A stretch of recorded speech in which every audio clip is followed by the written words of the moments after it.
It's a privilege and an honor to welcome you here to this service for Dr. Carleton Wallace. On behalf of the family, it's my honor to welcome you to a time that we'll reflect on, remember, celebrate, grieve, and also express gratitude for this life well lived and for the impact he has had and the influence that remains of his life. Moments like this are always extremely important because they give family members and friends the opportunity to rally together, to extend support to one another, to hear the stories, to share the laughter and the tears, and to know that you are not alone in the process of grieving.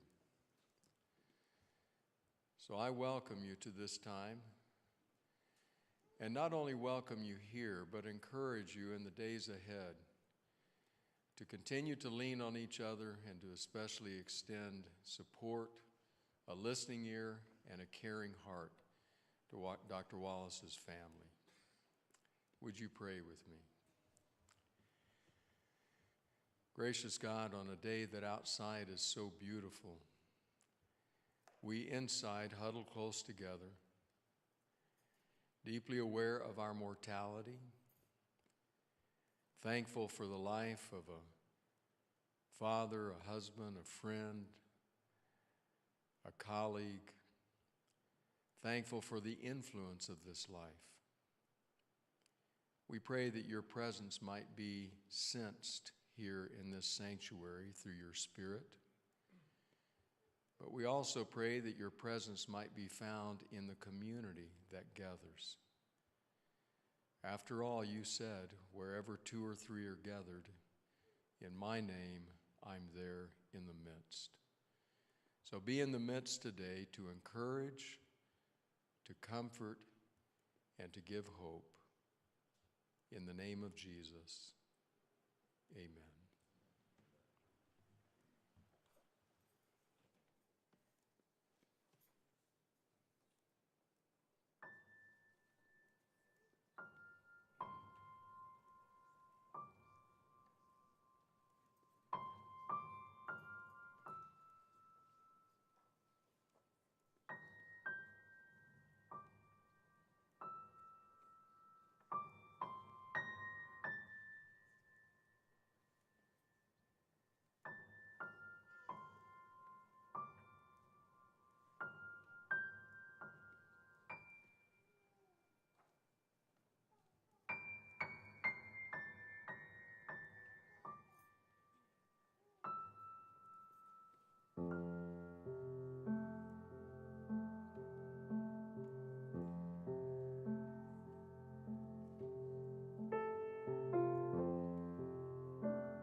Through the years, I've had the privilege of watching many graduate from this place.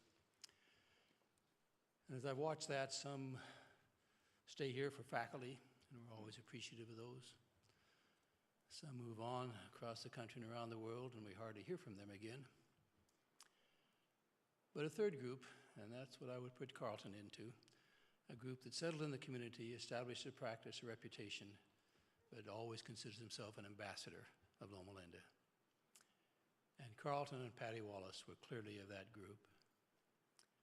Early on, they joined the university counselors, became leaders of that group for a while, always championing the causes that Loma Linda was interested in.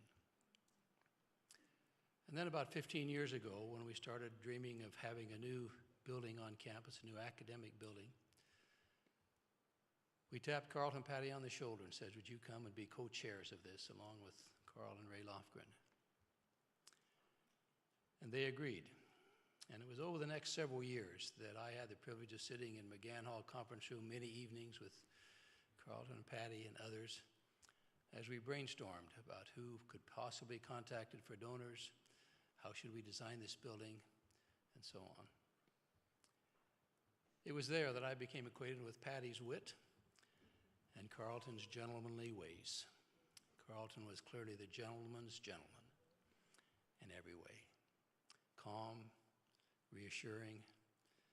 He always had the right way to smooth things over and keep things moving forward. Building that building was a bit tricky because, you see, it also replaced the anatomy lab in Shryock Hall. So what we recognized we were doing is taking a renowned building on campus where 70% of Loma Linda graduates have studied anatomy and moving it into a new building. So in essence, we are taking the building named after Carleton's father-in-law's father, I don't know what you call that, as a grandfather-in-law, and moving it across the road. And I'll always be appreciative that Carleton and Patty were so gracious about that. Yes, of course, that's what should happen. And so the campaign moved forward and the Centennial Complex was accomplished. As I look back on that, what it really has meant is that the Shryock name, the Wallace-Shryock partnership, is now on both sides of Stewart Street, still at Shryock Hall, housing our School of Pharmacy now, and in the Centennial Complex with our new anatomy lab.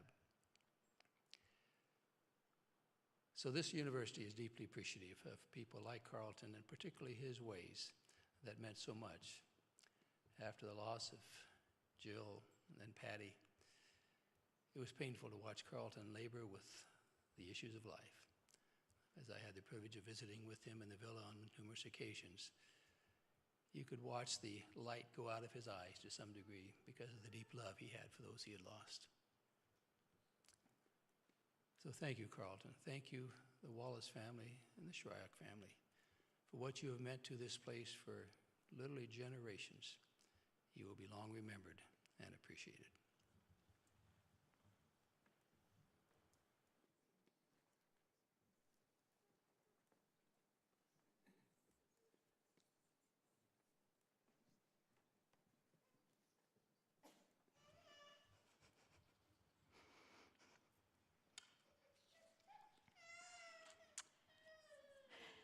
I'm privileged to tell you about the growing up years of my brother, George Carleton Wallace. He was named George after our dad's father, George Wallace, I believe the 13th child of a family just arriving from Scotland. The Carleton came from our mother's brother. My brother's name is distinguished from some other Carletons in that it is spelled with an E, C-A-R-L-E-T-O-N. But to most people in his growing up years, he was just Sonny Wallace. Here is how he described his birth from a document he wrote titled Tight Squeezes and Other Recollections. The initial squeeze occurred on June 19, 1930. It was in the little brown house on the property of Lida Funk Scott, former co-owner of Funk and Wagnall's Publishers, then residing in Madison, soon to become Madison College, Tennessee. Terrible to get old and not be able to keep your voice steady.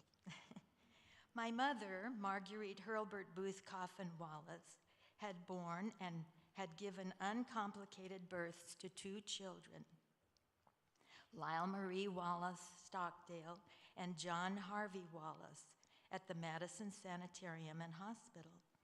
On my special day, Mother thought my delivery so imminent that she didn't have time to be taken across the street to the hospital. This proved to be an inaccurate assessment because of my large head. In those days of relative non-specialization among physicians, a doctor was a doctor, and Mother was privileged to have one of the area's finest, Dr. Garner of Goodlettsville.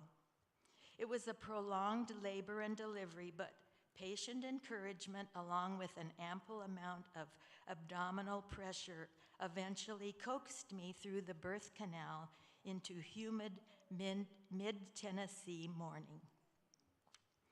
And I'd also like to read a poem that Lyle Marie wrote to Sonny on his 65th birthday. It says, "To little brother grown tall, 1930 to 1995. How well I remember the day when Carleton appeared on the scene. Proud Papa was quick to display his nose to his sister's shy beam. I also recall with chagrin your fall down the steps to the post, the cut on your mouth and your chin, because my neglect was so gross. We teased you because of your strut, your likeness to Shirley, the star, Shirley Temple. We siblings were hard on you, but your life has outshone us by far. I wish you a happy day now and many more birthdays to come. Just keep both your hands on the plow. Continue to march to God's drum." Unquote. Pam says that I said I would have a lot to say at Sonny's service, but instead of giving you a picture of him through just my eyes, being his little sister, 9.5 years younger, I'm going to try to be objective. Sonny showed early signs of being a builder. In his own words, "I remember my 3rd birthday, I think. The big memory jogger is that for that birthday, I received a set of woodworking tools, a hammer, saw, and square, if my memory serves me correctly. Perhaps this is why I'm a bone carpenter today. Could some of it be that my grandfather George, having taught carpentry at both Healdsburg and Pacific Union colleges, had something to do with it? Papa Lou Wallace was also a master craftsman. With this initial tool set, I erected my first house on top of the cesspool in our backyard. I recall that part of the roof consisted of a single full-sized window sash, complete with glass, and that the structure of substance preventing collapse was the cast iron standpipe that came up through the cement slab. I got a fascination from hearing the splash when I dropped objects down the pipe, including an occasional nail or other convenient object." I spoke with Sonny's childhood friend at Madison, Wally Welch, who now lives in North Carolina. He said that they built a structure in the woods, which they called their fort. And by the way, his birthday was 1 month earlier than Sonny's, May 20, 1930. And when Sonny was probably about 20, he changed the plans for a New England colonial house into a southern colonial, and then he and John helped to build it, our $30,000 home in Saratoga, California. And like Patty said, you can take Carleton out of the South, but you can't take the South out of Carleton. Quoting again from Tight Squeeze, we read, in 1943, we moved to Fletcher, North Carolina, where we lived in the John and Ethel Brownsberger house near the Mountain Sanitarium and Hospital, where Father assumed the medical directorship for 5 years and Mother the directorship of the School of Nursing. From this setting comes the one incident that I will relate showing that Sonny was a tease. One evening when I was probably about 5 or 6, I was at the home of some neighbors, which was maybe several hundred feet from our home. When I left there, it was after dark. I remember looking up the road and seeing the light at our back door. Suddenly, out of the darkness, I heard the words, "Hello, Luann." I knew who it was, but it scared me so badly I just screamed, "Sonny," and took off for home. He always said that he couldn't have caught me if he had tried. Is it any wonder that years later, when my husband and I were backpacking through the rainforest in Olympic National Park, I had the feeling that someone might jump out from behind a tree at any minute.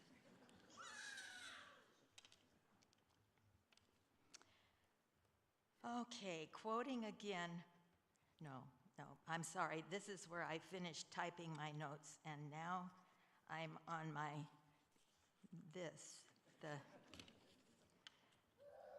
Okay, going on, another early trait.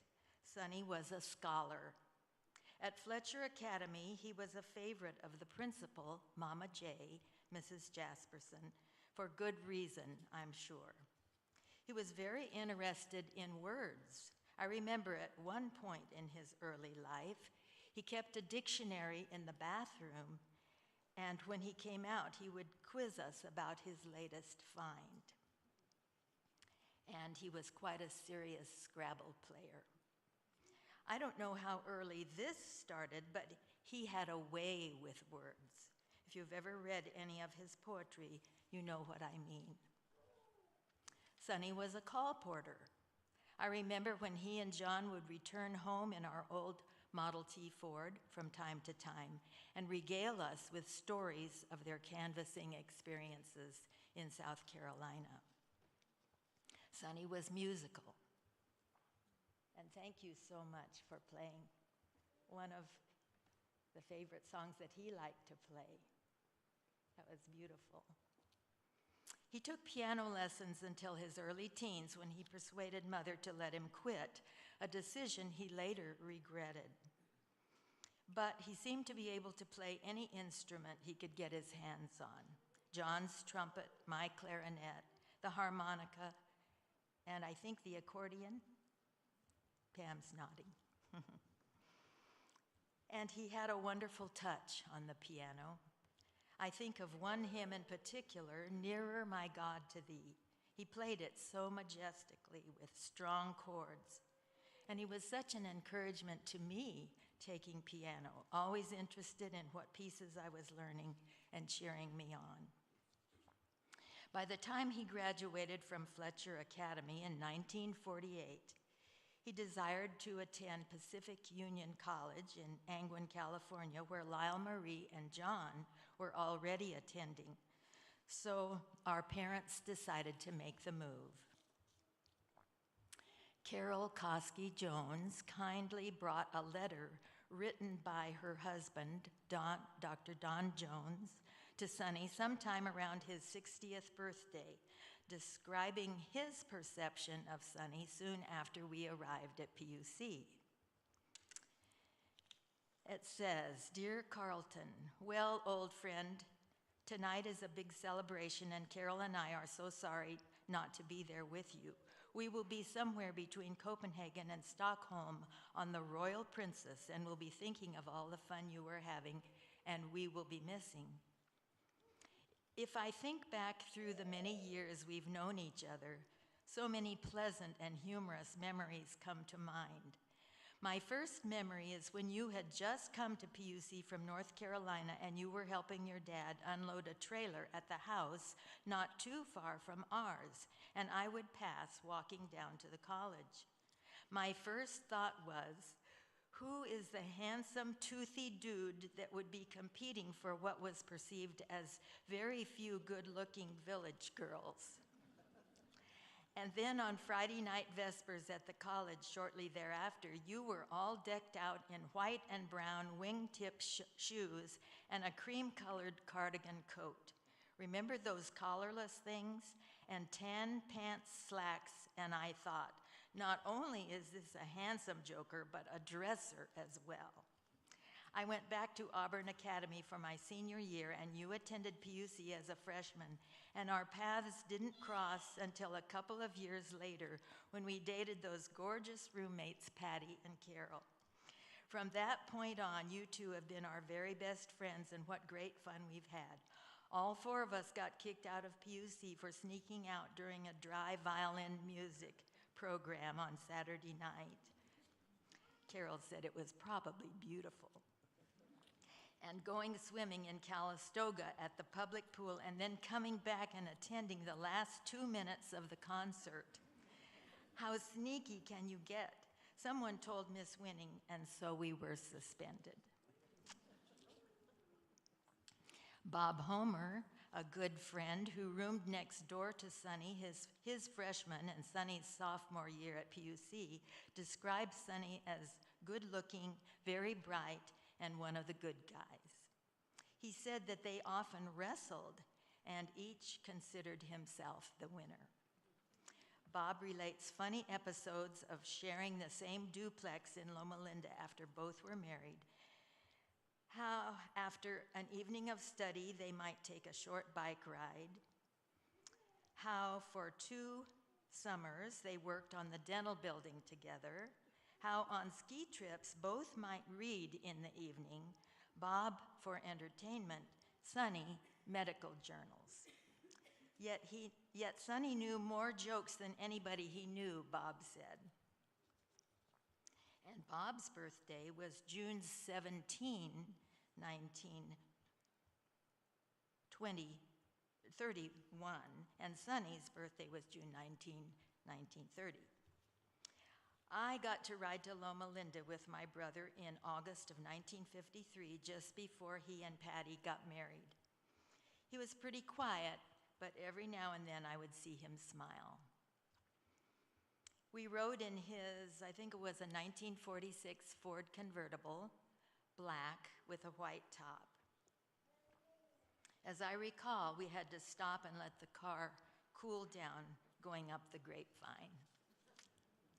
Well, I think he was pretty grown up by this time. But before I sit down, I just want to mention 2 times in our older years that I consider great privileges. The first was in 2018, after Patty died. PK and Pam were with their dad as much as possible, not wanting him to have to be alone. They asked if I could stay with him for a while, and as it turned out, I was able to be there for 6.5 weeks. Sonny was such a gentleman and so brave. He made every effort to be cheerful. He seemed appreciative of my cooking, though I know it wasn't half as good as Patty's. We would watch Wheel of Fortune and Jeopardy in the evening, and the University Church on Sabbath, and also played some Scrabble. When the house cleaning people came, he brought us all lunch, making sure everyone had what they wanted. And you, his family and friends and neighbors, were so thoughtful of him, dropping by, calling, bringing food, or taking us out, sending cards. I met many of you then, and I treasure the memories. The second great privilege was soon after I and part of my family moved to Loma Linda in 2019. Sonny was living in the villa then and voluntarily stopped driving, and I got to be his chauffeur for some months. He graciously put up with some scares and faithfully pointed out when I didn't stop completely or cut corners. And I would just like to say that when we lost almost all of our household goods in the Paradise Fire, our family and others were so wonderful to us, giving us clothes and money and even a car. Sonny and his 2 daughters restored almost all our household goods from their home in Corona. I think of that so often as I walk from room to room, and I will always be grateful. After reading many of Sonny's poems, when he turned 80, I aspired to write one for him, and I will close with 2 of the ending verses. And Sonny, let's meet on that not distant shore, where still brother and sister will spend some moments together, remembering how that this life was the start, not the end.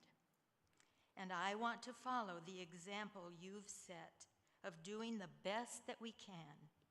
I love you, dear Sonny, and will always remain your proud little sister, Luann.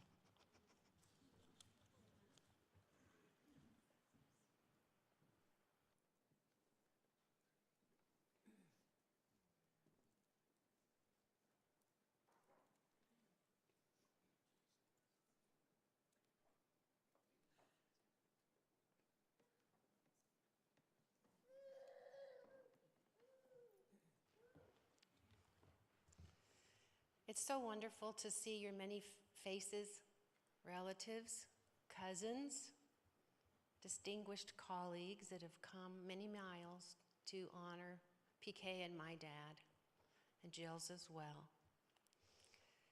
My mother's cousin is here from Tennessee. I think you win the prize, Lori. Thank you for being here today. And thank you, Auntie, for your merciful memories of Dad. He teased her mercilessly, and I could tell many stories, but we'll leave it at Luann's kindness level. And thank you, Louie, for the medley of Dad's favorite songs. Dad would sit down and play In the Morning, I See His Face, the song called I See Jesus Everywhere I Go. I can hear him playing in my mind. We have several precious ones missing today, and my mother-in-law and father-in-law, my 2 oldest grandchildren, and my sister all were not feeling well today and weren't able to make it, so we miss them. I've titled my little sketch of my dad as Something Better.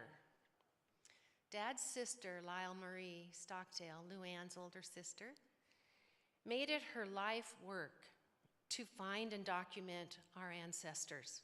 She produced a paper proving a little-known fact that she and her siblings on their mom's side were descendants of people on the Mayflower, and on their father's side, you heard Luann tell about the Scottish young man who came to America at 17, all alone, and settled in our country.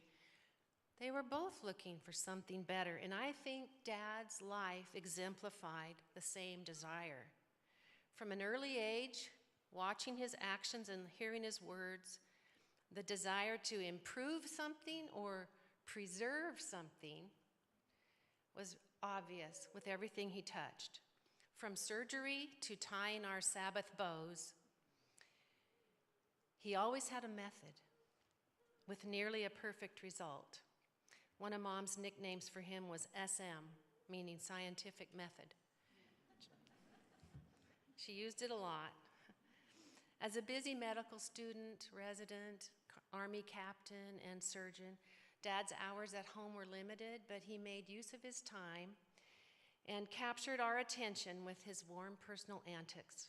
He would tease us, tickle us, tantalize us with his affections, stories, and nicknames. And he shared these same activities with his nieces and nephews and their children as well. He loved us, and it showed. By doing this, he developed the necessary relationships from which to teach. Though Mother was extremely doting and nurturing, Dad was the instructor. He taught us how to do dishes systematically, how to make our beds neatly as soon as we got out of them, how to drive a car smoothly so as not to jostle our passengers, thoughtfully and technically, positioning your vehicle in the center of the lane, etc. He entertained us at times by telling a perpetual story about a little girl in a foreign country who lived with a mean uncle. And her life goal was to escape and come to America to live with PK, Pam, and Jill.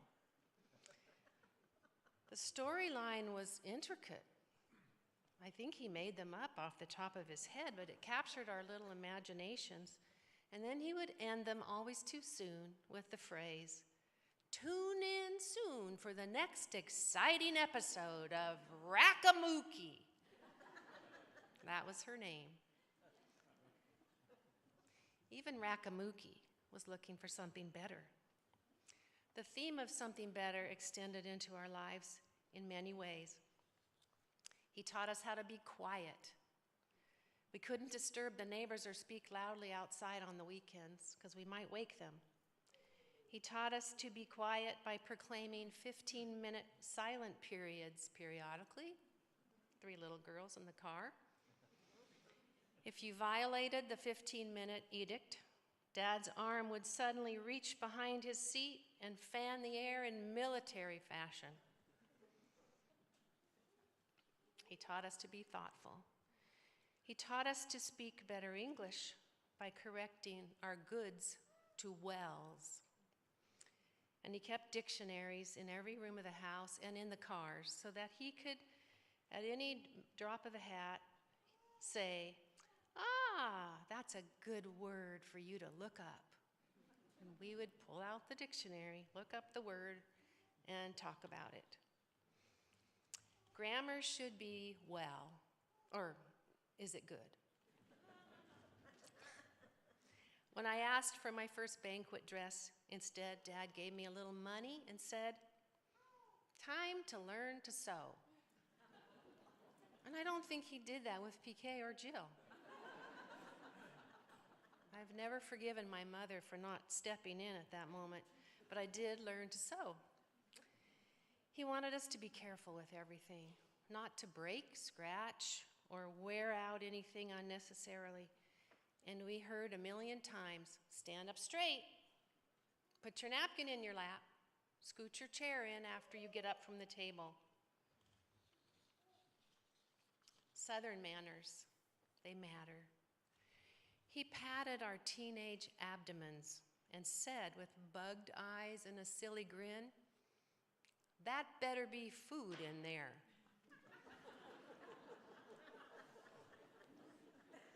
We got the message. He would take out their wedding album and he would point to the picture of their first, supposedly, their marriage kiss, and he would say and try to persuade us with great emphasis, "The first kiss." Manners, morals, they're better. He loved words, poems, crossword puzzles, and Scrabble, and he thought about writing a novel about the individuals who were raised from the dead at Christ's resurrection or crucifixion. He was fascinated by thinking about how their lives could have testified for Jesus. He didn't write the book, but he talked about writing it a lot, so I know he thought about it a lot. Dad had extreme mercy and tried hard never to speak a crossword. He tried to teach us, if you don't have anything nice to say, don't say anything at all. One time on a houseboat trip, PK and I were arguing and not talking very nicely to each other, and Dad ordered us into the ski boat, yanked our braids while looking at us angrily. Then his expression changed. He kind of hung his head a little, and he said, "Where have I gone wrong? Where have I gone wrong with you girls?" And he really sincerely looked sad. He just stood there silently. He didn't say anything more. He didn't swat us. The rebuke was real. I've often thought of that night when he took the blame for our misbehavior. Though merciful, he did not forsake justice. He spanked. And the middle child was the main recipient of this type of justice. PK was much too proper to need spankings, and Jill was just too cute. Probably PK's first spanking and my last spanking occurred when we were 11 and 12, and our crime? Arguing while doing the dishes. He didn't try to settle it. He gave us punishment for bad behavior. Dad would come into our bedroom and ask what we were studying and then proceed to quiz us to see if we knew what we were learning.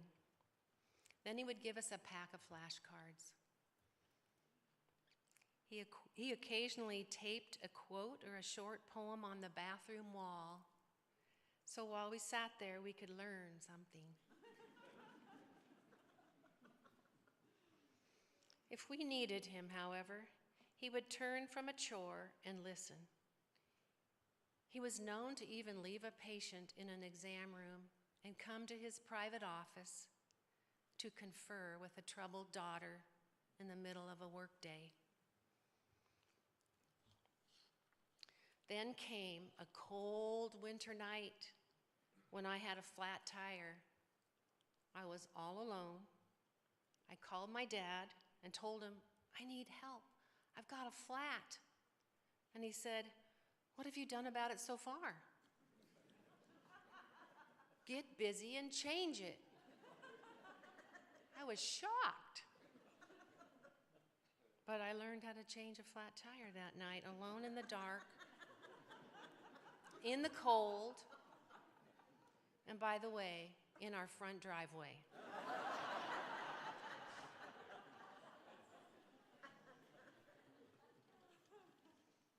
Mercy and justice.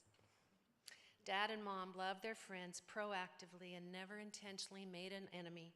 They were so blessed with wonderful relationships with all of you.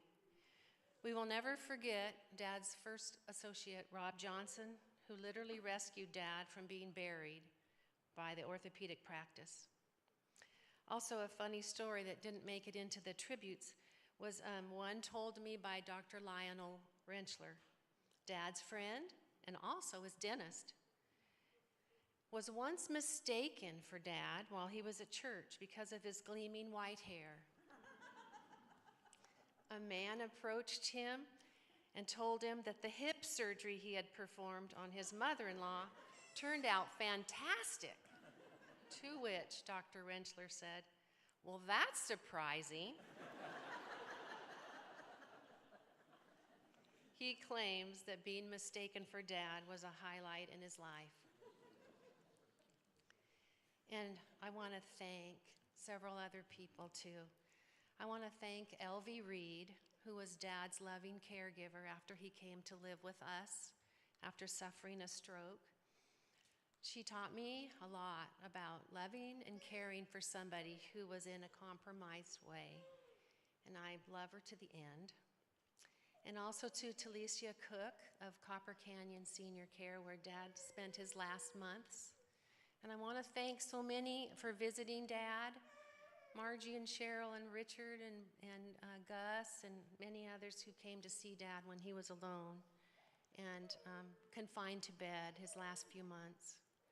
Dad gently let me know his time was close by telling me, "I'm craving vanilla ice cream." Vanilla ice cream was the last meal his own father had had, and Dad had fed it to him. When you confirmed a date with Dad, he would exclaim, "I'll be looking for you." Judging by how my dad loved the words of his Savior, and by listening to his prayers, which I was privileged to do when he lived with us, and by his merciful life, I believe he will be looking for us, and it'll be someday very soon.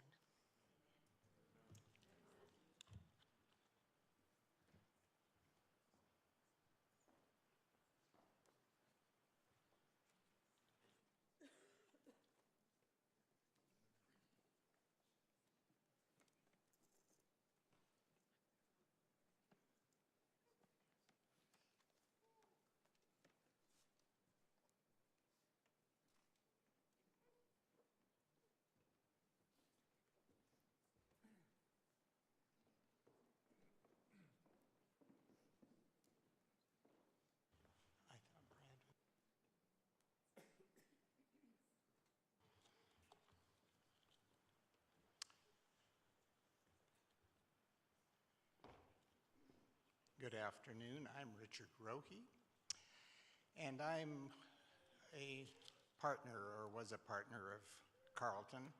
I joined the Corona Orthopedic Group of Wallace Johnson in 1973.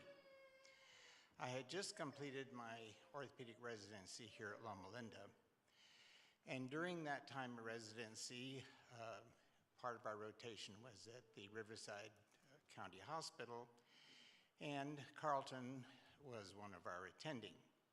And as an attending, we always addressed him, we as residents always addressed him as doctor. So Dr. Wallace was our attending. His instruction and skilled teaching was admired and respected by all the residents. On completion of my residency, which was on a Friday, I then joined the orthopedic group in Corona, and now I was an attending at the county hospital. So when I walked into the conference room the next Monday morning, it was, "Hello, Carleton, how are you?" And now I was Dr. Wallace, or Dr. Rohe to the residents.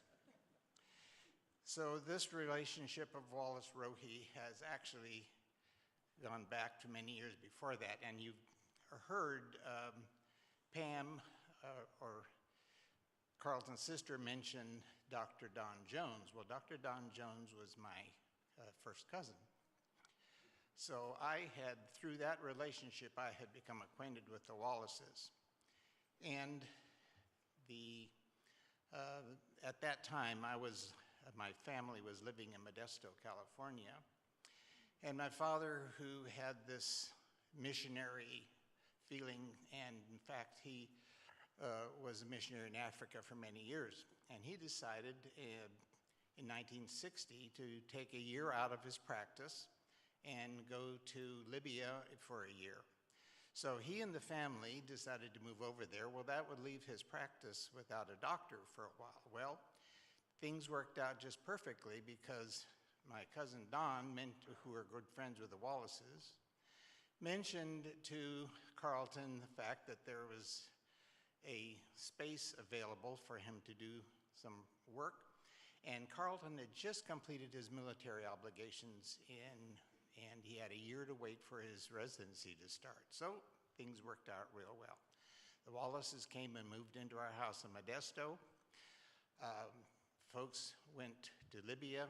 My older brother and I were at PUC, and I would come home on weekends occasionally and got acquainted with the Wallaces that way. And Patty was known for her exquisite cuisine, and I enjoyed many fine meals. So practicing with Carleton was a very pleasant experience, and frequently it was fun. In fact, in our first office, we had a conference room in the back of the office, and one day a pool table appeared. And so Carleton and I, when we were in the office at the same time, we would play a game of pool. I would go and take my shot, and then when I was done, I'd go to his work area, and on the X-ray view box, I'd write big YT, your turn. Then he would go and, at his convenience, take his shot. Then there was on my view box, YT. So it would take a whole day to play one game. And as I mentioned that I'd gone to PUC, and my cousin Don Jones had been to PUC, and the Wallaces, or Carleton, had gone to PUC as well. And my cousin Don told me at one time that Carleton was such an outstanding student that in the biological courses that he took, that the Professor Clark, at the very final tests, he would use Carleton's answers for the rest of the testing students. So he would use his test answers as the key. So that's how outstanding Carleton was, as you've already heard. So the practice in Corona was, as mentioned, was challenging, was pleasant, and was fun. He has always added stability and practicality and common sense to the practice. He was an example to be proud of. He was admired, respected, and loved by all. And as was mentioned before, that his beautiful white hair was something that my wife has always noticed. And I did have hair once. But also, when we did visit him in his last days and everything, and my wife did mention, she says he always has that beautiful flock of white hair. And he was admired by all, and we will miss him.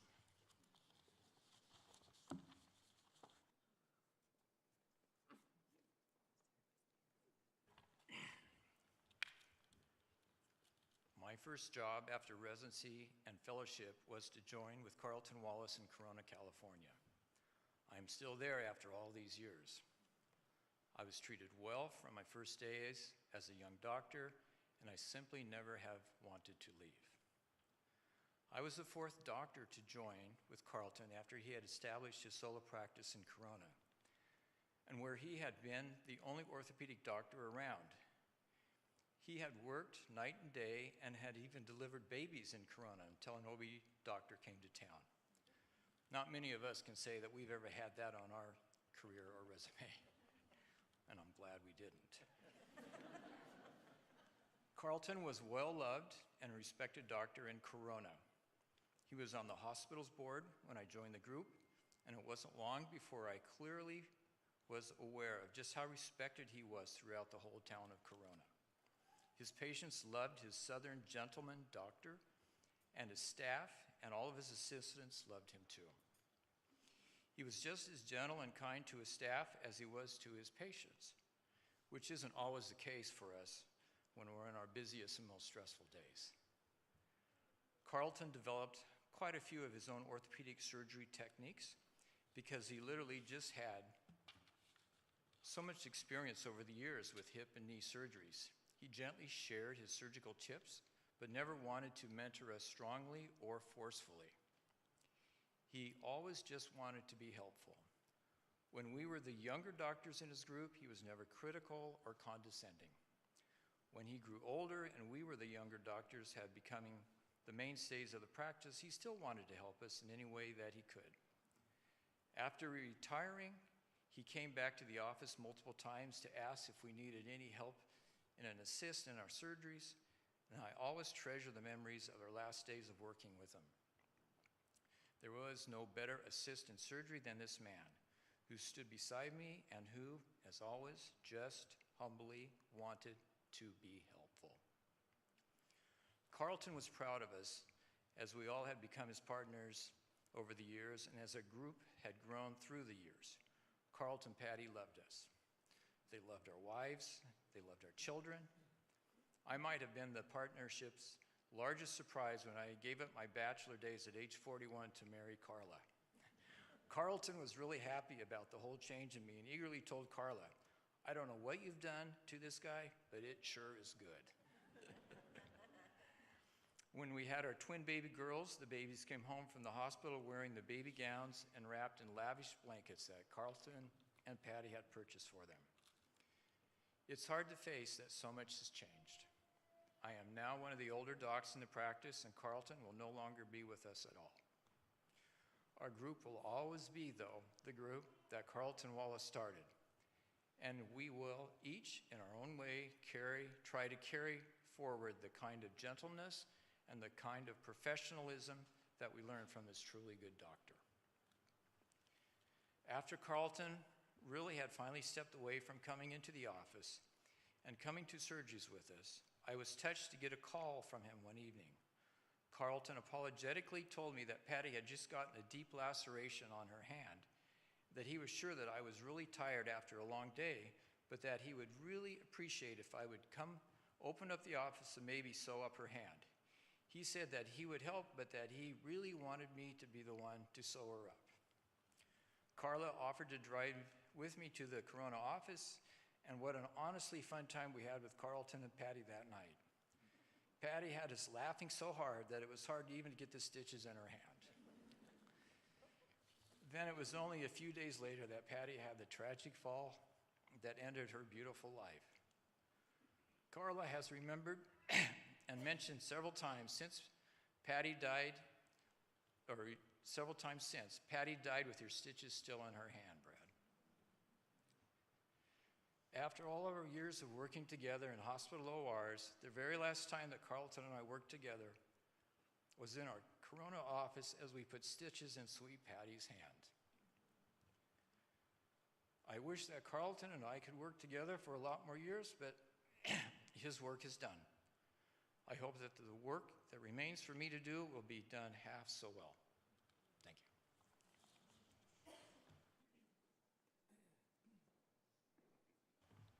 Good afternoon. I'm honored to stand before you today to speak about a true legend. After I was asked to speak about our beloved Dr. Wallace, I started reminiscing about the times Carleton truly made an impact on my life's course.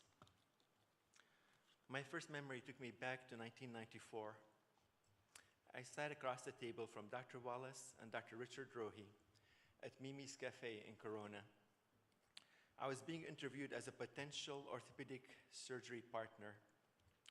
Here was handsome Dr. Wallace, dressed to the T, with multicolored socks that matched his multicolored tie, no different than what you see on a GQ model. His gentle yet confident demeanor as a senior partner at Corona Orthopedics, which he established years ago, attracted me to the group. It took me less than a week to commit to the group. It's a decision I never regretted.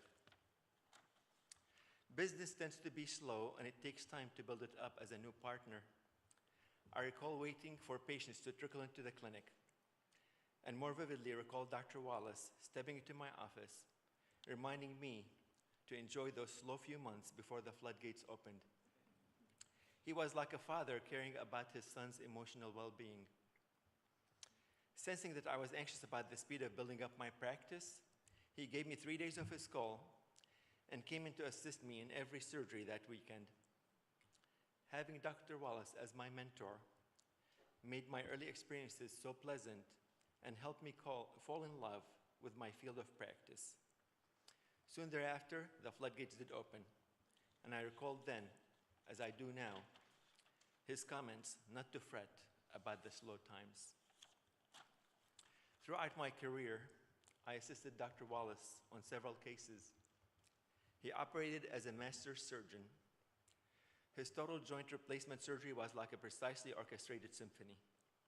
His knowledge of human anatomy was dizzying.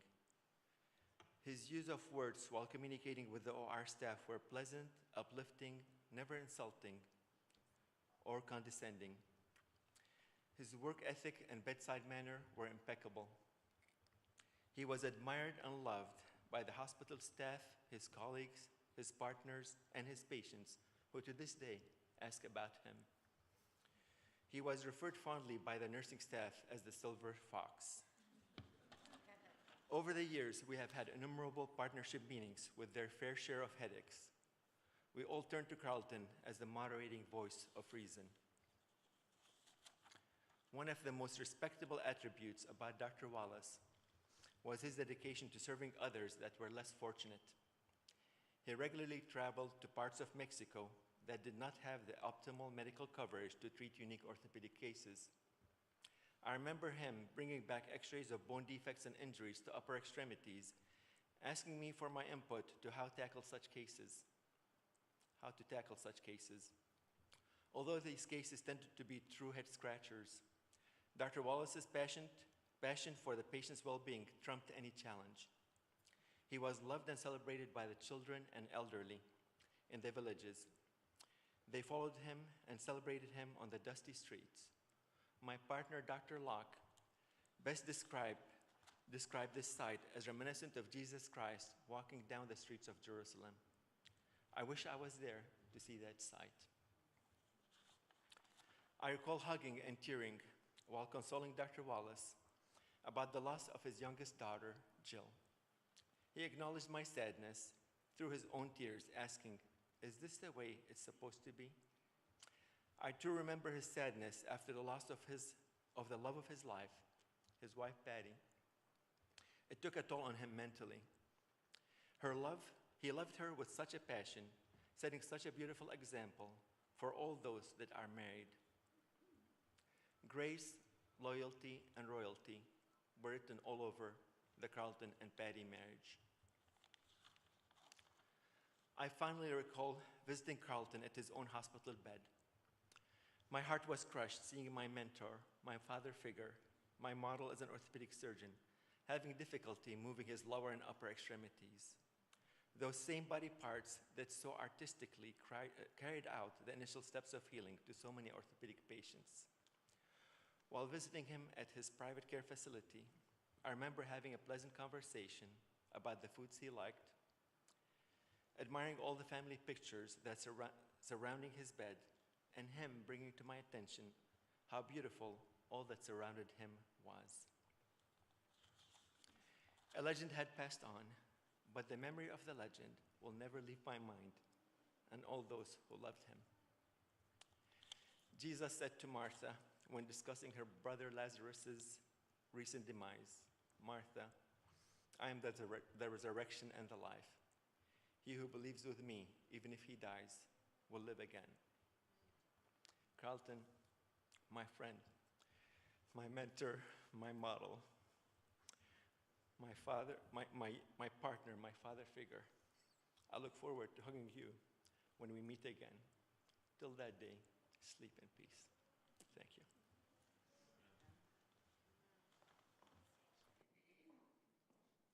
Okay, Dr. Tuma, I was doing fine until the end. Oh, gosh. Hi, everyone. My name is Margie Wuffelstad. I feel very honored to be up here to speak about my friend, Dr. Wallace. I met Dr. Wallace in 1984 as I began my nursing career at Circle City Hospital. I took care of many of Dr. Wallace's patients, and let me tell you, his patients loved him. I can't even express that enough. I still run into patients in my career that had Dr. Wallace as a surgeon, and they would tell me how Dr. Wallace put me back together again. They'd showed me the scars from the total hips, from the total knees, and what a just perfect surgery he did. Dr. Wallace was a respected surgeon. He had patience, compassion, and respect for others. He was a true gentleman, and I've heard gentlemen throughout all the speeches today. All of the OR nurses and techs wanted to be in Dr. Wallace's room. He was so amazing to work with. You never saw Dr. Wallace get mad. He was a gifted and amazing surgeon. Back in the early 90s, Dr. Wallace asked me if I was interested in coming to work with him. I worked with him for a couple years as his back office nurse in Corona Orthopedics. I really got to know Dr. Wallace, his compassion, his professionalism, his genuine care for each of his patients. Every Thursday, I got to work with Jill. We had a blast. We had so much fun. They were quite the pranksters, though, those two. They really were. The apple doesn't fall far from the tree. Jill was just as lovely as Dr. Wallace. We just had so much fun. I remember Dr. Wallace, his Argyle socks. Oh my gosh. I used to wait for him to sit on the stool in the exam room so I could see what color they were and how they matched his tie that day. It was just so fun. But he always looked perfect. And his beautiful head of hair that people have mentioned already, admired by many. He was so distinguished and so handsome too. Dr. Wallace, I remember when he would do dressing changes, he would have a roll of tape and he would cut the tape off, and I learned this and I still do it. And then on the roll of tape, he would fold over the tape for the next person so they didn't have to pick at it. I mean, hey guys, it works. And he had a great sense of humor. I made the mistake of telling Dr. Wallace my real name was Margaret. And when I was growing up, if I was called Margaret, I was in trouble. And then I told Dr. Wallace, but if Ann was thrown in, Margaret Ann, I was really in trouble. And so Dr. Wallace, he used to love to tease me from down the hall and yell, Margaret Ann! And then he'd laugh, and I go, okay. I wasn't in trouble, though. He would just do it to make me laugh. When we would go to lunch and come back, Dr. Wallace did this all the time, and it was always funny. He would come back from lunch, I'd be ready to work. Before patients were brought back, he'd poke his head in one of the exam rooms and say, oh, hello! Thinking that we left a patient at lunch in the room. We didn't, though. But he would do that all the time, and I would laugh every time. But let me tell you, I'm grateful, blessed to have Dr. Wallace as my mentor, but most of all, my friend. I miss you so much, my friend. 2 Timothy chapter 4, 7, 8. I have fought the good fight. I have finished the race. I have kept the faith. Now there in store for me the crown of righteousness, which the Lord, the righteous judge, will award to me on that day, and not only to me, but also to all who have longed for his appealing. Do we meet again?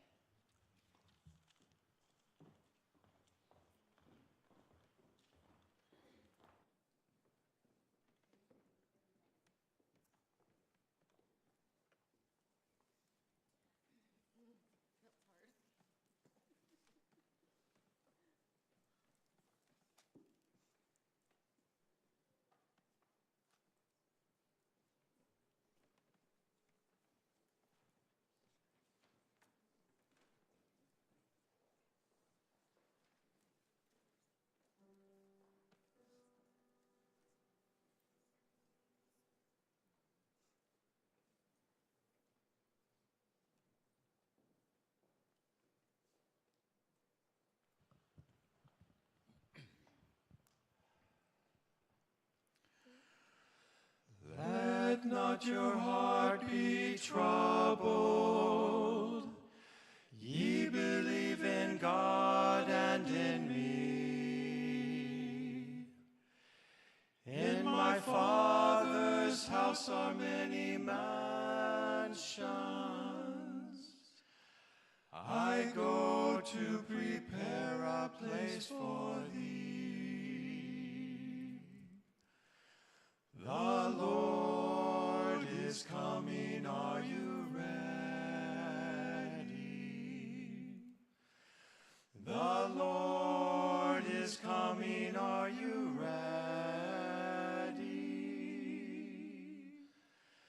Would your heart be right if he came tonight? The Lord is coming, are you ready?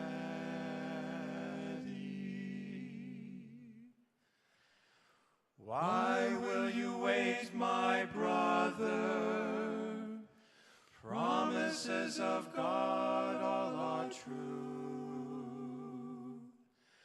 Jesus bought your life on Calvary's mountain, and soon he will come again for you. The Lord is coming, are you ready? The Lord is coming, are you ready? Would your heart be right if he came tonight? The Lord is coming, are you ready?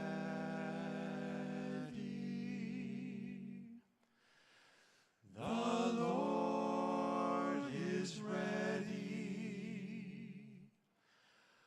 Are you coming?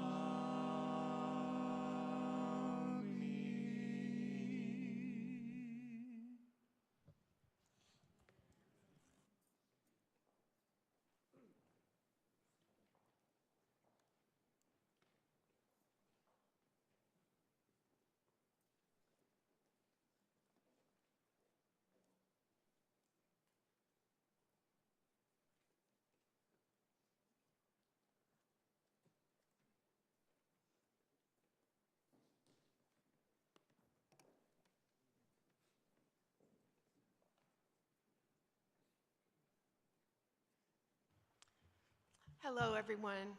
My name is Cheryl Mitchell. I have known Carleton since 2002 when I began working in the operating room at Corona Regional Medical Center. In the spring of 2003, I spoke with a coworker who volunteered with Liga International in Sinaloa, Mexico, giving free care to the poor. Soon I was signed up and flying south in a small plane 700 miles southeast to the lovely old colonial town of El Fuerte. 2 years later, I was joined by Dr. Wallace, who soon won the hearts and trust of the local people. Everyone loved him. He had that kind, caring, lean into you manner that drew people to him. You could always count on a real hug and a smile. One day in May, on her birthday, a young girl named Brule came with her mother to our clinic to see Carleton. At the age of 7, she had been hit by a semi on her way to school. She had one leg amputated, many burn scars, and a damaged growth plate in the leg that she had still. Now at age 11, without hope of walking normally, she looked to God and the flying doctors of mercy for a miracle. After examining her and looking at her x-rays, Dr. Wallace decided she needed to come to the United States for surgery to correct the growth plate and to have her fitted for a prosthetic for her amputated leg. Soon, Dr. Wallace began going every weekend. Many of the 81 trips he flew with his favorite pilot, Gary. I used to say to my co-workers, he goes more than I do. And I used to go all the time, and then I cut back a little bit. So yeah, he went 81 trips. Dr. Wallace is missed by our volunteers and the many patients who are blessed by his country doctor ways. Jesus said, "As you have done it unto the least of these my brethren, you have done it unto me." Rest in peace, my friend. See you on the other side. Thank you.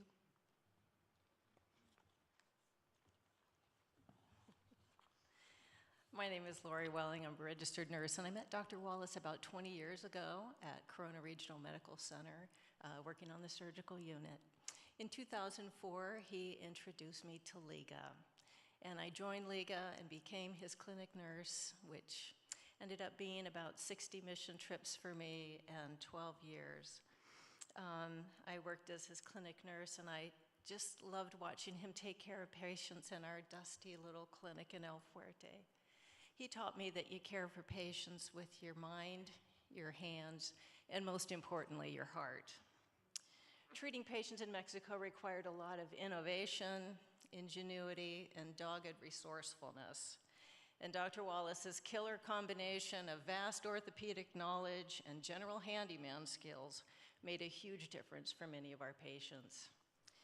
He creatively fashioned devices and braces, treating patients in ways not typical in the US, but innovating with what he had on hand. One instance of a Wallace invention occurred in surgery. An 18-year-old kid had a rod in his femur that needed to come out. So Dr. Wallace took him to surgery, opened the top of the femur, and commenced extracting the rod.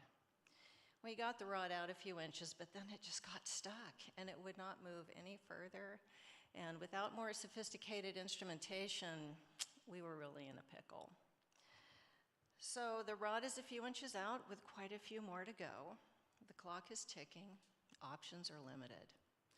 Dr. Wallace calls out for an instrument, and it is brought to the sterile field.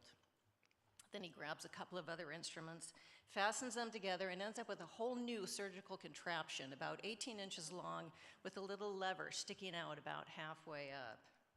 Then he somehow attaches this Frankenstein instrument to the end of the femur, wraps a sterile towel around the top half, points to a heavy, square-headed metal hammer, and says, "Lori, I want you to take that hammer and strike it on this lever.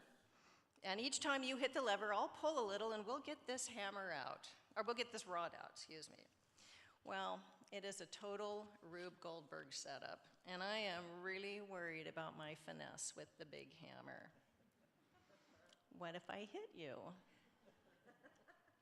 He looks calmly at me, and the corners of his eyes crinkle with a smile, and he says, "I trust you."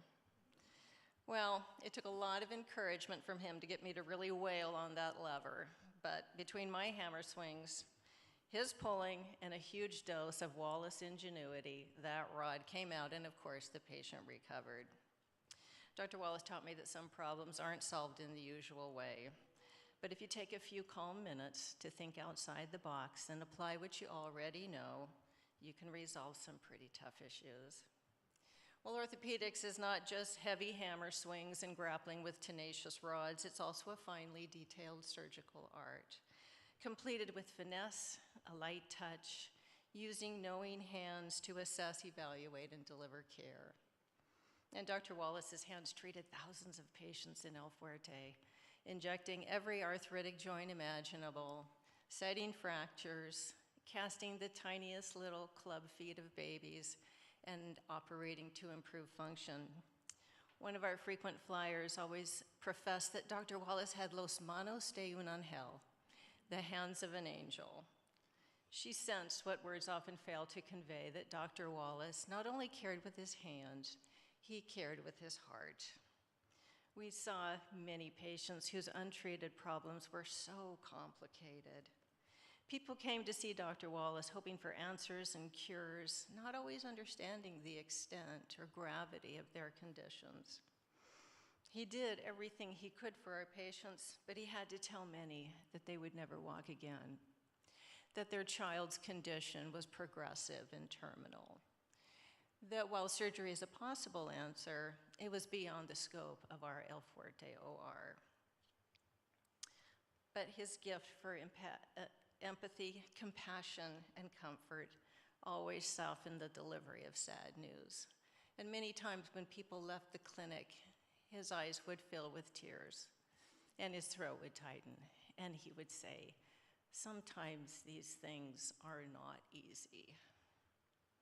The hardest cases for Dr. Wallace were children with problems beyond the capabilities of our ortho service. It saddened him that we were sending away kids doomed to lifetimes of disability and pain for the lack of more extensive surgical services. And he wanted to do more. So he reached out to Shriners Hospital for Children in Los Angeles. And his determined efforts created a pipeline from Mexico to LA, ensuring that our most complicated kids got the care they needed but could never have received in Mexico. When they returned for follow-up in El Fuerte, we saw healthy, active kids, happy with their new limbs, straightened spines, and workable hips. And we saw patients parents whose worry lines had been replaced with tears of gratitude because one doctor who cared did all that he could. I wish I had all day to share the marvelous work Dr. Wallace did for our friends in El Fuerte. And I'm sure if you speak with any of the Liga friends here today, they'll each have stories to tell of his amazing service. In closing, I want to thank the staff at Copper Canyon who welcomed us when we came to visit. I want to thank Pam for facilitating phone calls and visits that helped me stay in touch with my dear friend. And thank you, Carleton, for your tolerance and patience and for teaching me so much, not just about orthopedics, but about human nature, acceptance, generosity, and grace. His life was exemplary of all of these things. He was my friend, my mentor, and a huge blessing in my life. Thank you.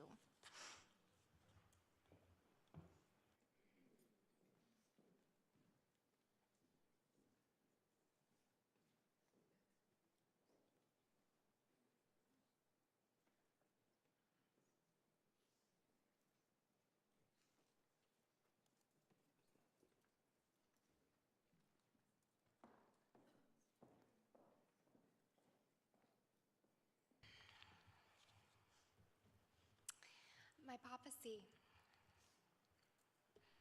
a man known for his isms.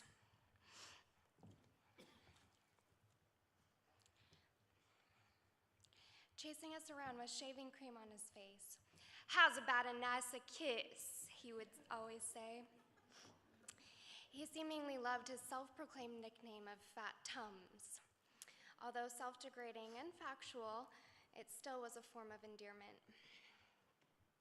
After baiting him with the nickname, the predicted response was always, "What do you mean, you impudent child?"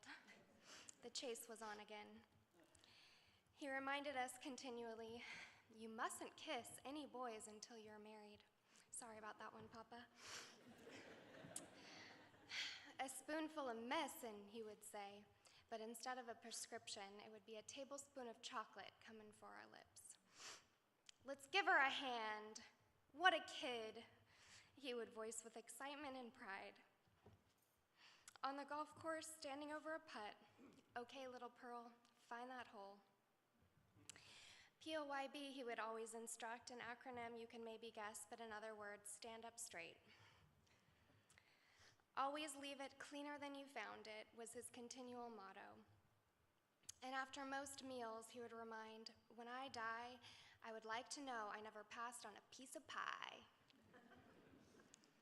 My papacy, a man known for his iconic traits, his perfect surgeon hands, suspenders, the 2 peanuts he would leave on the nightstand when we would sleep over, the white sailor bucket hat, cat whisperer, Argyle socks, always the Argyle socks, faithful Saturday morning text to all his grandkids wishing us a happy Sabbath with a Bible text, secretly slipping us what he coined a Benji into our little hands, what we know as a $100 bill, and his perfect silver wavy hair.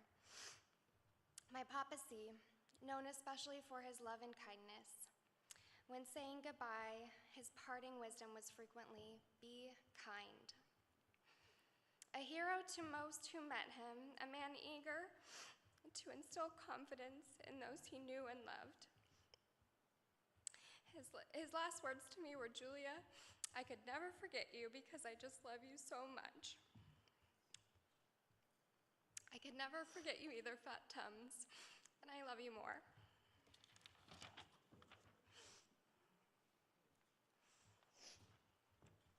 Well, that's a good one to follow. Give me a second, please. Oh, my goodness. I'm Natalie Ansbeck, youngest daughter to Pam and Mike Bishop. But as Papa would call me, I'm Natters, and he would say, "Natters matters." And I honestly can't remember a time that he ever called me Natalie, which is my name, obviously. But Papa C, Uncle C, Dr. Wallace, Silver Fox, which was also even more fitting when my parents moved to a street called Silver Fox. It was kind of a special meaning and an ode to Papa. But those are just a few of the names for our master nicknamer. I could probably stand up here for about an hour if we were able to collect a full list of his nicknames. Boyfriends, friends, families, strangers would all get this perfectly selected nickname.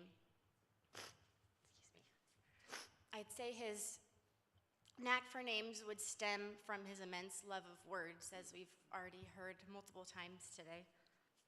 We'd call him our Webster, and also SM for scientific method, as my mom mentioned, teaching us the proper way to use good and well, and I versus me, which I can say I don't always do correctly, but I catch myself and I give myself a little slap on the face, like, oh, goodness gracious. Excuse me, he'd work on his daily crossword puzzle, sitting in the lemon yellow, very 70s, kitchen bar stool while he sipped his coffee and ate his breakfast that Nana would lovingly prepare for him the night before, so he had all the food he needed for his early mornings. His witty quips and sayings, his writings, all of these things make his nicknames fitting. And if you've ever seen him pack a car for Lake Tahoe, you'd understand the SM thing instantly.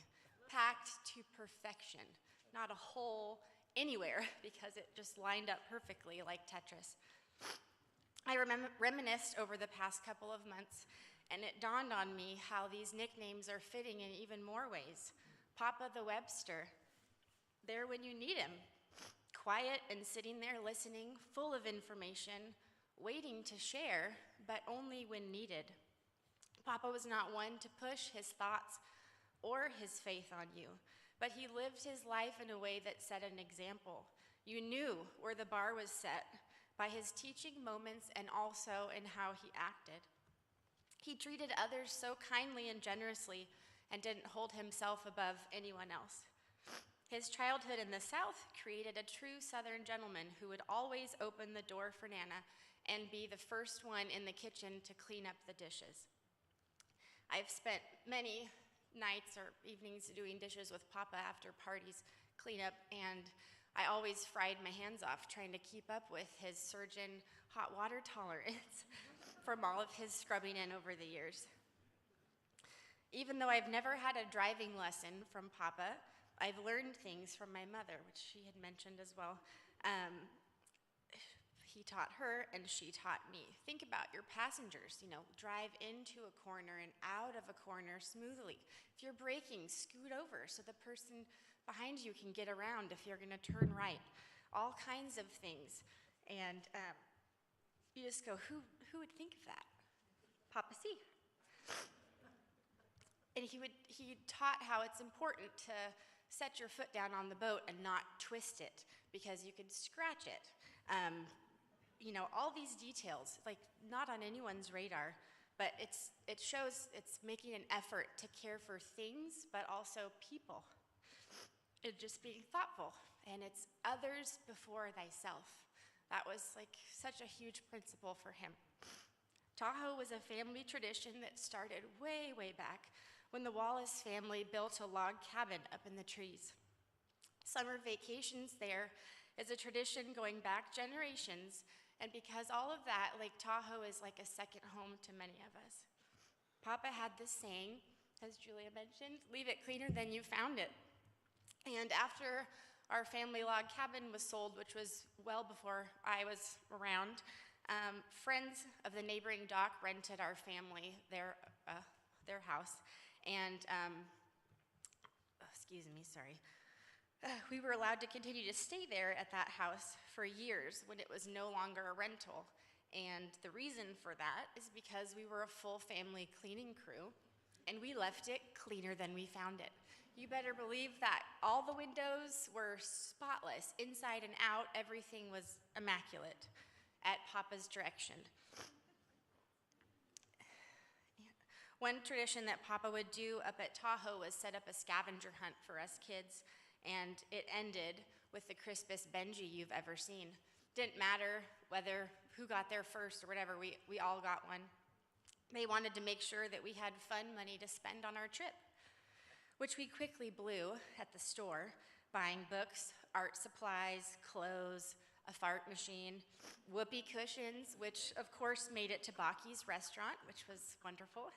And even once we bought fake poop, which our new dog was there for just one summer. Let's just say after we put that on Papa's pillow, Chessie was not welcome again. Other forms of education included how to play rummy and other card games that early risers would be treated with glassy water and a breakfast trip to the infamous old post office. We blazed the water on our ski willy, tubes and water skied behind our dear old Trika 2, named after Nana, the original Trika, which was Papa's nickname for her. As listed in the program, one of Papa's isms was medicine. I have so many memories of him going to the fridge, pulling out the Hershey's bottle, and just going for it. And he would say, medicine, it's good for ya. Many of you have had our infamous family gooeyes. Papa, with his love of sweets, would go in for a piece, and they're in a sheet pan, so you gotta cut it, and oops, oh dear, that's crooked. I guess I better straighten the line. So if you saw the gooeyes cut wonky, you knew that Papa had been there, but we all quickly learned the tricks of the trade, and then it kind of could have been any of us, because it was like, oh dear, oops, gotta come back and straighten that out later. It was pretty laughable, though, that our great carpenter, our meticulous surgeon, would whoops and cut something crooked. I've seen those ortho videos. We used to watch them at their house sometimes. There's no way you are whoopsing a gooey if you can handle those tools. Like, it takes some serious handling to do those surgeries. And I was blessed a couple of times to go visit Papa C for a couple little issues I had. And let me tell you, walking into that office, I felt like royalty because I was his granddaughter. And everybody loved him so much, and it was so evident. That was a very special thing. Growing up in Southern California, not too far from Nana and Papa, gave us the opportunity for some quick trips with them out to Anza Borrego. They would take me and my brother for the weekend in the old motorhome, or sometimes just my sister. We'd bring our bikes and we'd ride to the little store about 1,000 times a day and buy this and buy that and run around burning off the sugar we were consuming. And on those trips, my sister remembers that if we made a grammatical error, we'd have to pay Papa 5 cents. But if he made a mistake, he would have to pay us 25 cents. Webster was kind enough to make some mistakes in order to give us some cash flow. Looking back, I understand his intent was encouragement towards the love of words and the English language that he had. Once Louie and I went for a trip with the Birds and their grandsons out to Anza Borrego. And on that trip, Julia and Georgia were there as well. And of course, we immediately fell in love with those cute bird boys. And we tried our hardest to keep up with them riding around Anza Borrego. It was so fun to see Papa with one of his besties, Bernard. They had such a just fun, dynamic duo. They had so many jokes and always a smile on their face. Papa was our OG stinker. He and Nana both had that in common, like the love of laughter and silliness and just jokes and pranks, and that definitely has extended generations. He gave us endless love, support, and encouragement to be the best version of ourselves, striving to improve the lives of people that you come in contact with. He would lay down the law when needed, but was quick to forgive and take us out for a nice maple bar. He was our patriarch, filling the shoes of old Gramps Shryock, who had given so much wisdom and love and silliness over the years. Oh, Papa, we will miss you so. But in times like these, we press towards the mark for the prize of the high calling of God in Christ Jesus, and we will see you there. Thank you.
Into temptation,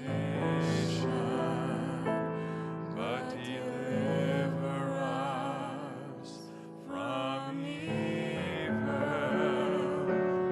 For thine is the kingdom and the power and the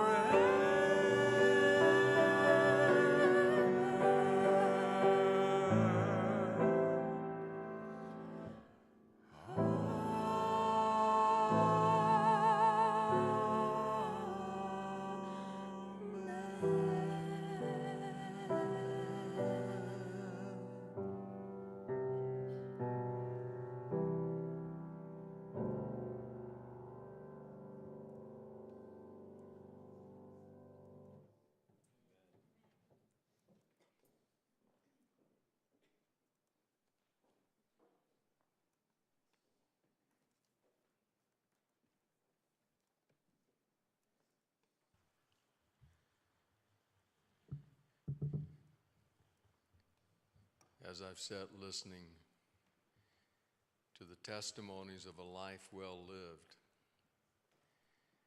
I have been deeply struck, Pam, by who your father was resonated so closely with whom I experienced him to be. Each story, each witness, each relationship has reflected that of a kind, other-centered person who loved to laugh and loved to share and loved to heal. I thought, Julia, when you shared about your grandfather, that he said, "Be kind." I thought that resonates exactly with who I knew him to be.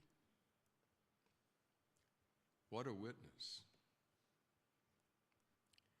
It's hard for me to believe, Pam, and all of Dr. Wallace's family, including those who sadly can't be here today.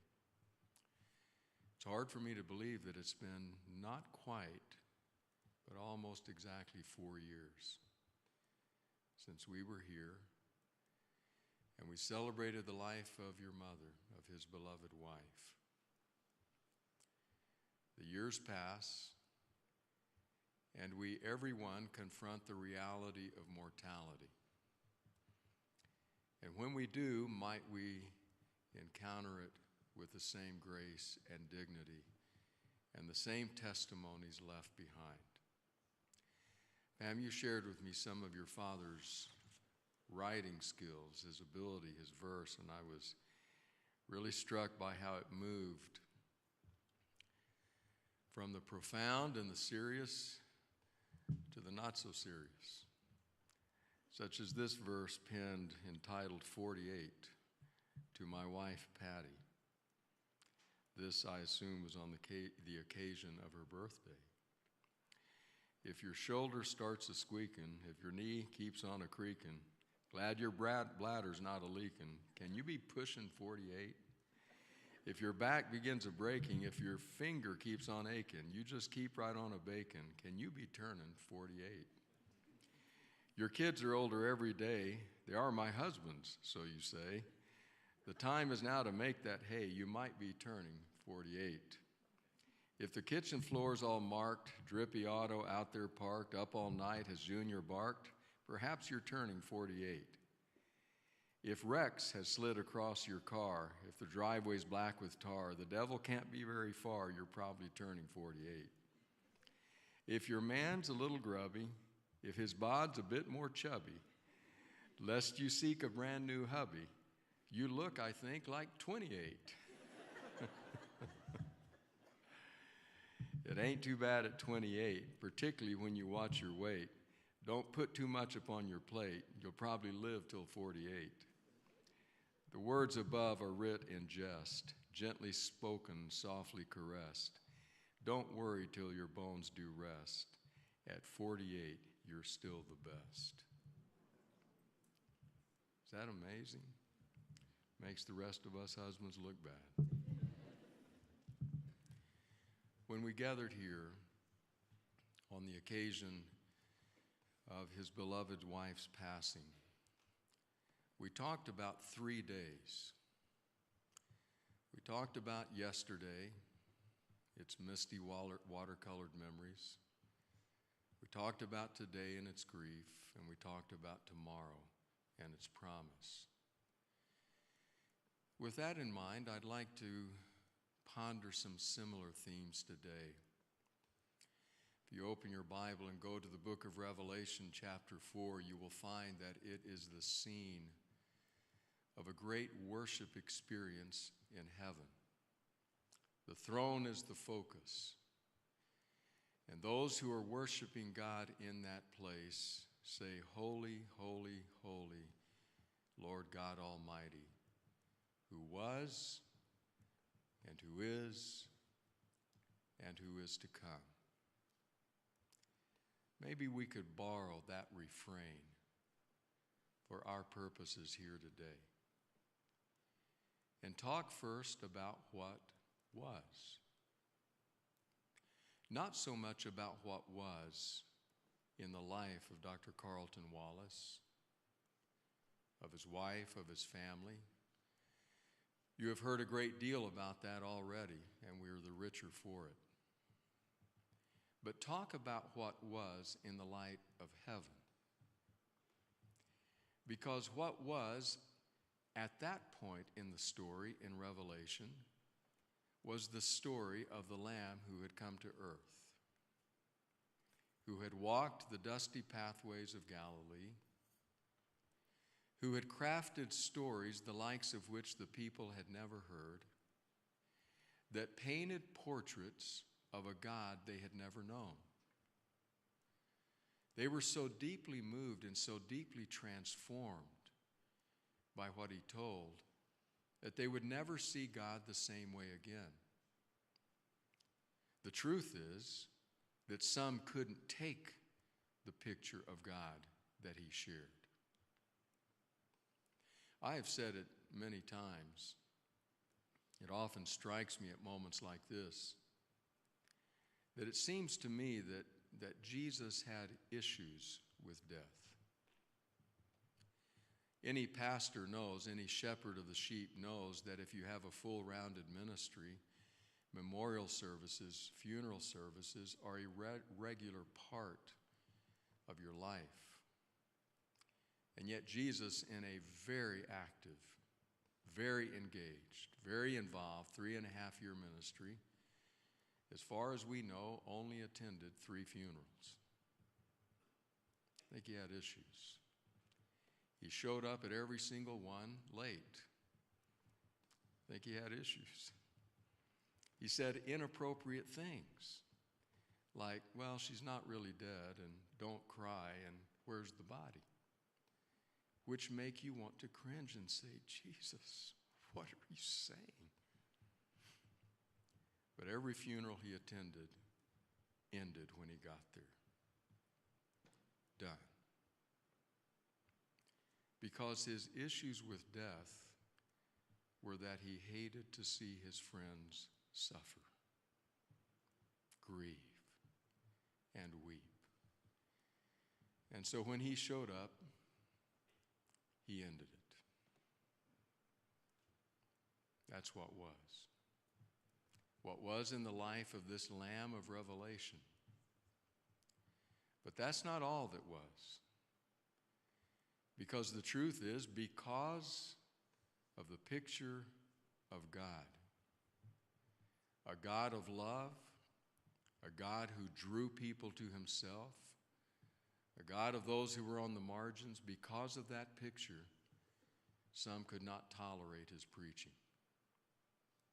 And so we have the story of his death, his burial, and his resurrection.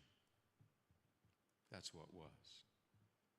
From the perspective of Revelation and Revelation's heavenly worship scene, what we can see in the background is a broken, shattered tomb.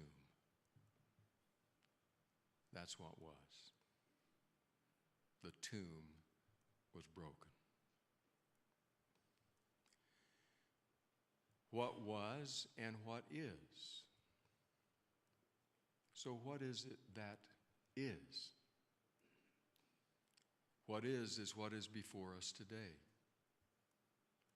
The tears that flow, the bittersweet mixture of emotions from profound gratitude to deep grief, the sadness at an empty space at the family table when the family all gather, the sadness of a colleague, a peer, a mentor, gone to his rest, the sadness of picture albums that bring back the memories but can't produce the reality now. That's what is. What is the sorrow of grief. Don't let anybody tell you that the best way is to keep a stiff upper lip. That was then, this is now. Be strong. Have a strong faith. That's the worst one. A strong faith is when you can cry and still believe. That's a strong faith. When you can mourn and still hope. That's a strong faith. When you can process the sorrow and still cling to the one who broke the tomb. That's faith. So what is right now is grief. And that is as it should be. Because whatever else we might say, and we all probably say these things, when we pass off of this mortal coil, we would like to know that 1 or 2 tears are shed, and that not everybody just laughs. We would like to know that, I suspect. and I suspect he would like to have known that as well. It is meet to grieve. It is right to shed tears. That's what is. But because of what is, can foreshadow what is to come. I have to read to you the words. They're some of my favorite in Scripture from that same book, the book of Revelation. They just come much later in the account. Right down in the next to last chapter, the penultimate chapter of Scripture, where John the Revelator records what he saw. Revelation 21, then I saw a new heaven and a new earth. For the first heaven and the first earth had passed away, and there was no longer any sea. I saw the holy city, the new Jerusalem, coming down out of heaven from God, prepared as a bride, beautifully dressed for her husband. And I heard a loud voice from the throne saying, look, God's dwelling place is now among the people, and he will dwell with him. They will be his people, and God himself will be their God. He will wipe every tear from their eyes. There will be no more death or mourning or crying or pain, for the old order of things is passed away. He who was seated on the throne said, I am making everything new. Then he said, write this down, for these words are trustworthy and true. That is what is to come. What is to come was the focus of another verse that he penned, Dr. Wallace, entitled, Don't Fret. Don't fret when I'm gone. Don't weep at my bier. Just smile, maybe yawn. I shan't reappear. No reason to cry nor mournfully mope. Take courage that I await his great hope. With gladness evoke the fun that we've shared, the love words we spoke when nobody cared. So close by a road, please lay my flat stone, convenient abode for sinew and bone. And if you pass by, don't waste any time, just wave or say hi or quote me a rhyme. Christ's blood e'er issues the cost for us there. Trade for new tissues, ours riddled by wear. Changed in an instant, caught up in the air, Christ our suppliant, God's heaven to share. That's what is to come. It's the hope that has buoyed the faith of countless Christ followers throughout the ages. A numberless multitude represents those that have also sat in this place, stood by a grave, or as Fred Craddock once put it, curled their toes over the edge of eternity. And yet that multitude knows what it is to hope in what is to come. Because what was, that broken tomb, changes what is into hope. And so as you leave this place today, you know that even with the grief, you leave in the care of the one who was and who is to come. Gracious God, our hearts are filled with gratitude for the gift of Jesus. They are also filled with appreciation for the gift of Carleton Wallace. Lord, we say thank you for his life, how he has touched every single person in this place and countless others beyond. Lord, might the testimony of this life linger long. Might the influence of his life be carried out through the hearts, the deeds, the thoughts, and the acts of mercy of those who continue his legacy. And might one day that broken tomb lead us into the very presence of God together. In Christ's name, amen. The family has asked me if I would share with you that the photo montage that has been prepared will be viewed at the reception that is immediately to follow. The reception will take place in our fellowship hall. Just in case this is a new space for you, our fellowship hall lies that way. So the easiest route is to exit through the door in the north wing.